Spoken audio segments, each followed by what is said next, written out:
जीवन में से थोड़ा सा समय निकालकर गुरु महाराज के दरबार में हाजिर नाजिर हुए। ये समय बहुत कीमती और विशेष महत्व वाला है। इस समय की सबको कद्र करनी चाहिए। इस समय की कीमत को सबको समझना चाहिए। जिसने इस समय की कद्र नहीं की और कीमत नहीं समझी, तो आप समझ लीजिए समय उनकी भी कद्र नहीं करेगा और उनकी कीमत भी कहीं नहीं। पूरी दुनिया में जिसका जो भी नाम जगा दिया गया है, वो अपने नाम के लिए,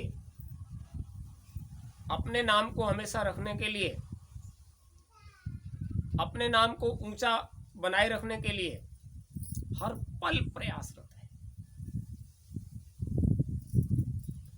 जिससे कुछ ऊंच नीच हो जाता है तो कहते हैं उन्होंने नाम नीचा कर दिया।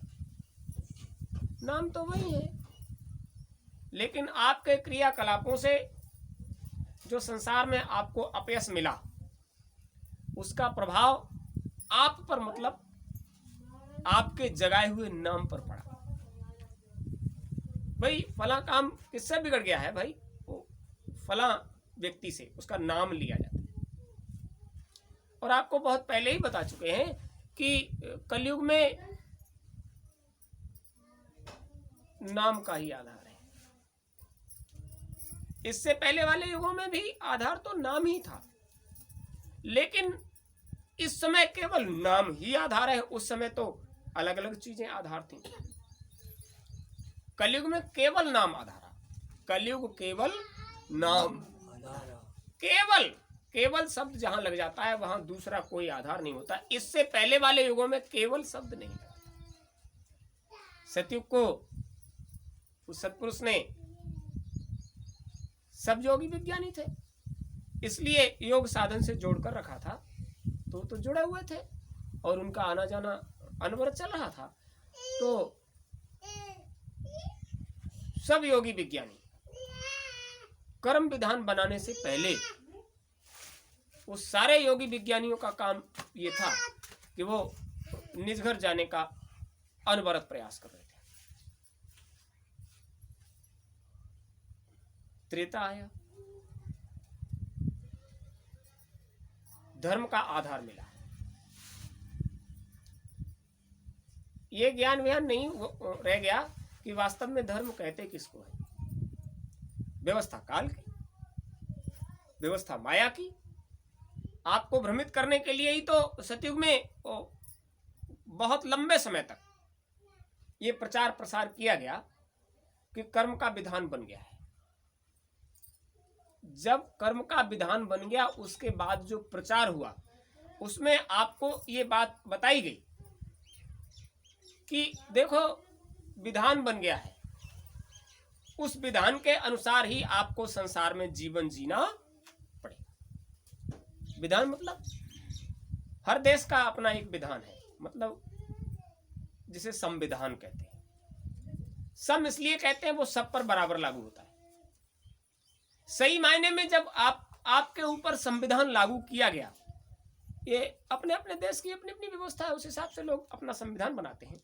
लेकिन काल ने जब आपके लिए संविधान बनाया तो उसमें उन्होंने 3 तरह की व्यवस्थाएं रखी। उन व्यवस्थाओं में उन्होंने इशारा कर दिया कि आप अपने जीवन को जीने के लिए इन 3 व्यवस्थाओं से होकर जीवन जिएंगे।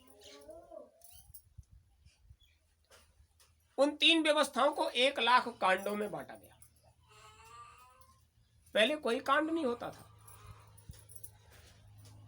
अब तो हर पल कांड हो रहे हैं। 1 लाख कांडों की व्यवस्था, जिसमें 4000 ज्ञान कांड। पहले ज्ञानी नहीं था, पहले जीव भक्त था, योगी था। भक्ति में योग साधन करते हुए निज घर जाना है, एक ही लक्ष्य। एक ही लक्ष्य है कि उसे अपने घर पहुंचना है। एक ही लक्ष्य है, दूसरा कोई काम ही नहीं, किसी भी विधान से कोई लेना देना नहीं, अपने घर जाना है। अब अपने घर कहाँ जाना है?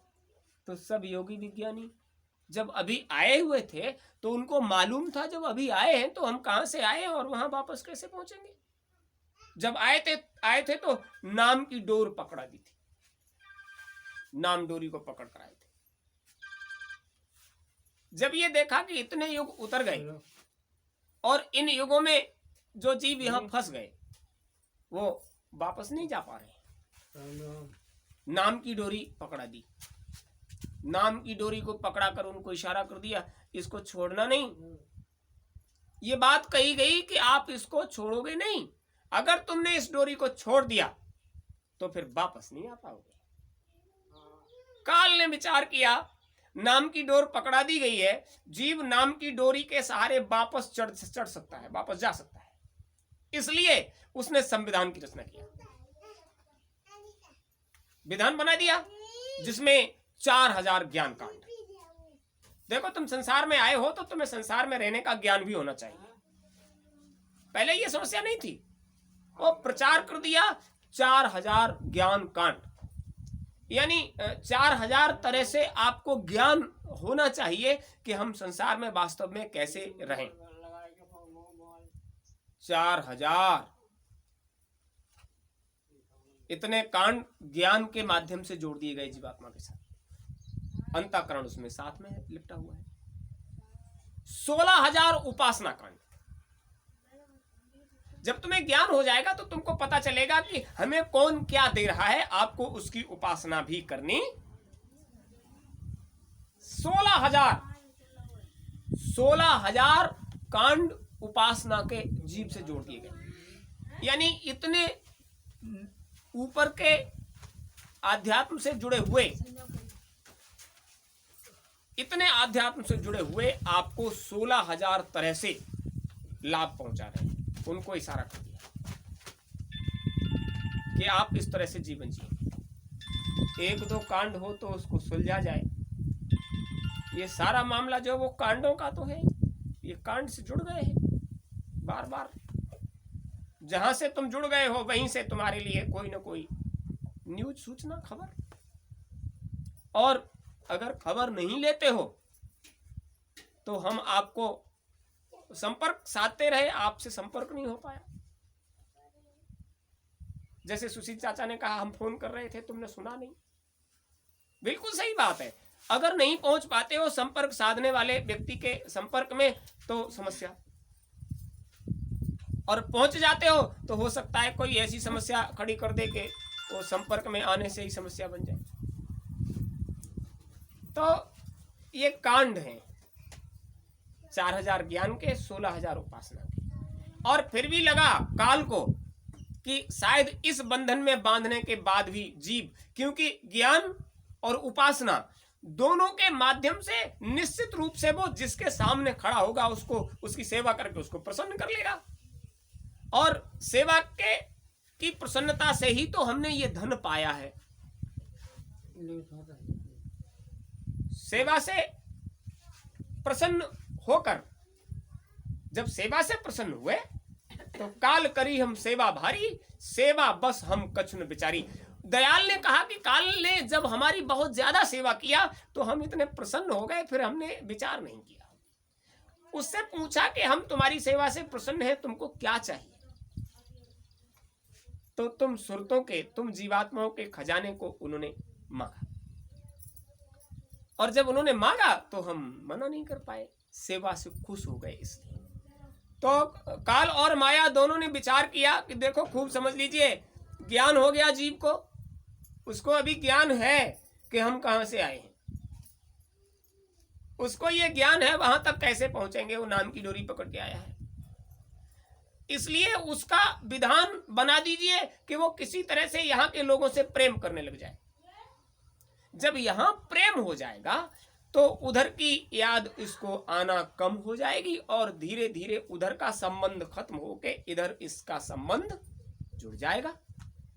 सीधे से कह रहे हैं, जिससे प्रेम हो जाएगा, अंतःकरण उसी के को सुपुर्द हो जाएगा, समर्पित हो जाएगा, और प्रेम के वशीभूत जीव को बांधना बहुत आसान है। प्रेम के वशीभूत कर दीजिए इसको। आप उपासना भी उसी की करोगे जिससे आपका लगाव से मतलब प्रेम होगा, जिससे आपका लगता है कि हमें इनसे ये लाभ मिलना है। जिस देवी से, जिस देवता से, ईश्वर से, परमात्मा से, जिससे भी आप समझते हो कि इनकी दया कृपा से हम अच्छे से जीवन जी रहे हैं, आपको उनसे अंतःकरण के द्वारा प्रेम है, तभी तो आप उनकी उपासना करते हो। तो ये लगा कि कहीं ऐसा ना हो कि इनमें से कोई जानकार निकल आए और भेद बता दे। वो प्रेम के वशीभूत जब हमारी सेवा से, हमारे प्रेम से प्रसन्न हुए, तब तो जीवात्माएं हमको मिली। और ये सब होने के बाद इसलिए उन्होंने कहा ऐसे नहीं काम चलेगा, ये जीव फिर भी जा सकता है। तो उन्होंने अगली व्यवस्था को और बनाया। उन्होंने 80,000 कर्म कांड, 4,000 ज्ञान कांड, 16,000 उपासना कांड और 80,000 कर्म कांड। देखो, संसार में आए हो, यहां कर्म का विधान है। आप 80,000 तरह से इस शरीर को पाने के जो रास्ते मिले हैं, उनको 80,000 तरह से जीवन जीने की कला है। आप ऐसे जियो, ऐसे जियो, ऐसे करो।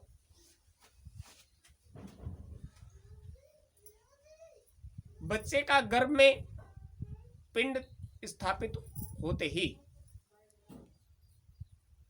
और होने से पहले कांड शुरू हो जाता है। जैसे ही जीव के आने की प्रक्रिया शुरू होती है, आपके ज्योतिष में लिखा हुआ है कि पहला कांड होता है रजोदर्शन। स्त्री जैसे ही रजस्वला हो, समझ लीजिए उसके ऊपर जीव के आने के कांड शुरू हो गए। पुंसवन, सीमांत। अब रजस्वला हुई, गर्भ धारण किया, पता चला 3 कांड हो गए, अभी जीव आया नहीं है, और उस पर ये कांड चढ़ गए।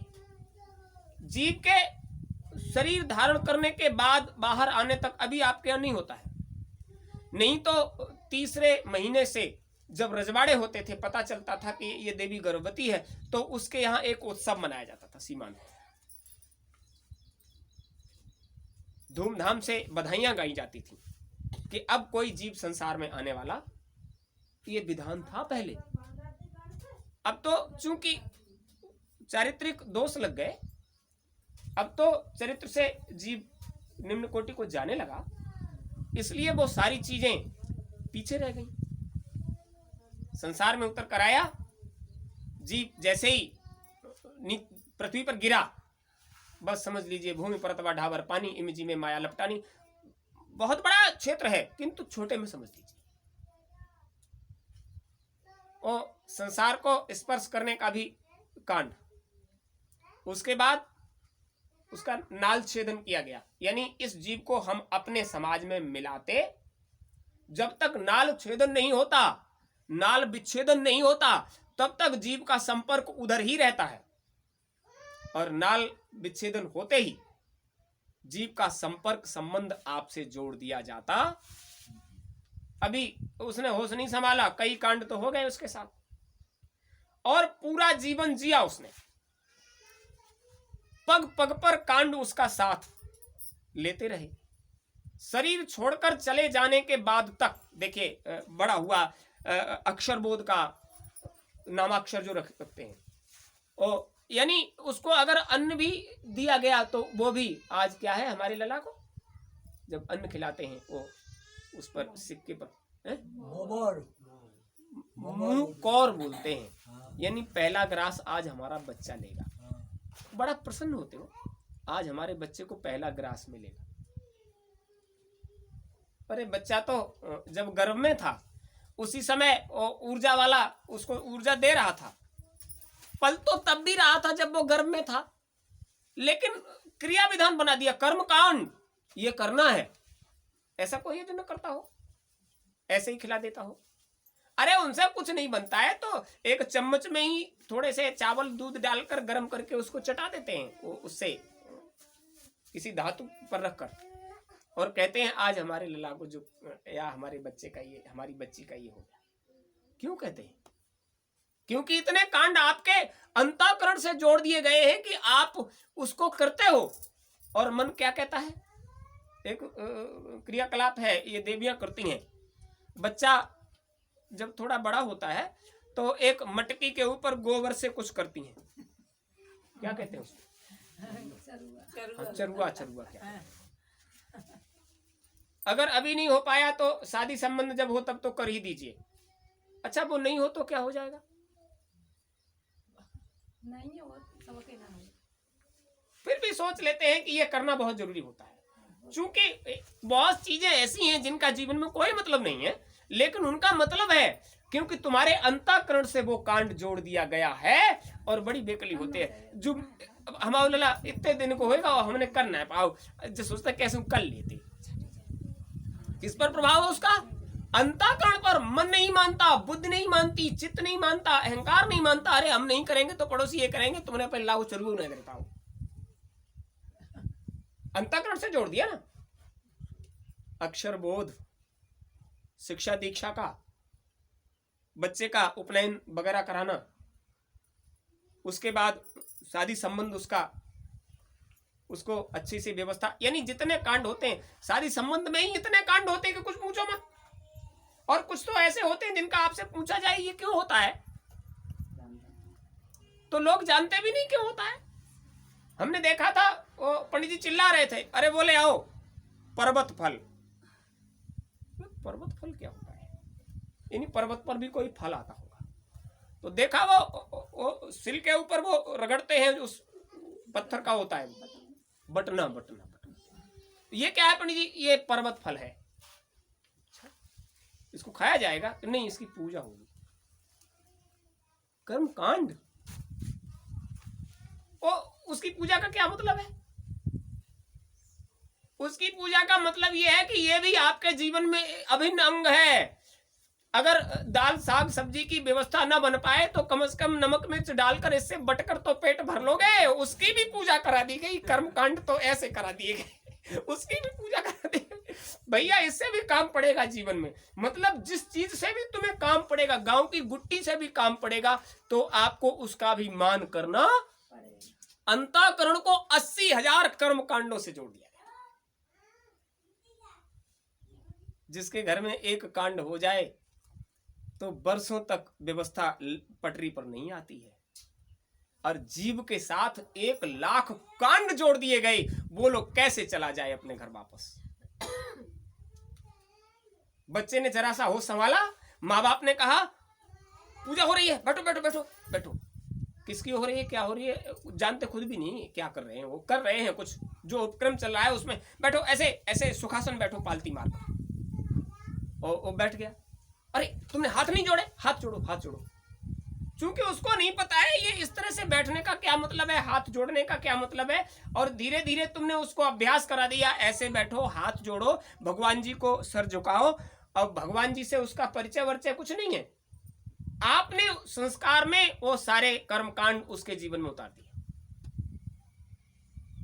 और जो चीज उसके जीवन में उतर गई वो अंतःकरण पर छपती चली गई। और जीव अंतःकरण की आगोश में उतारा गया और अंतःकरण ने उसको अपने ही कार्य व्यवहार में बांध कर रख लिया।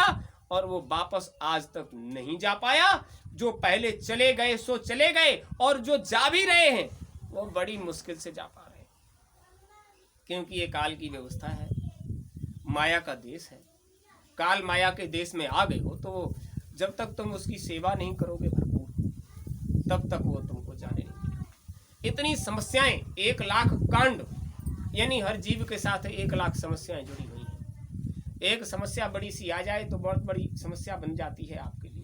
एक समस्या छोटी से छोटी बहुत बड़ी समस्या बन जाती है। और 1,00,000 समस्याओं को तुम्हारे साथ जोड़ दिया गया तो वो लोग कैसे निकल पाओगे?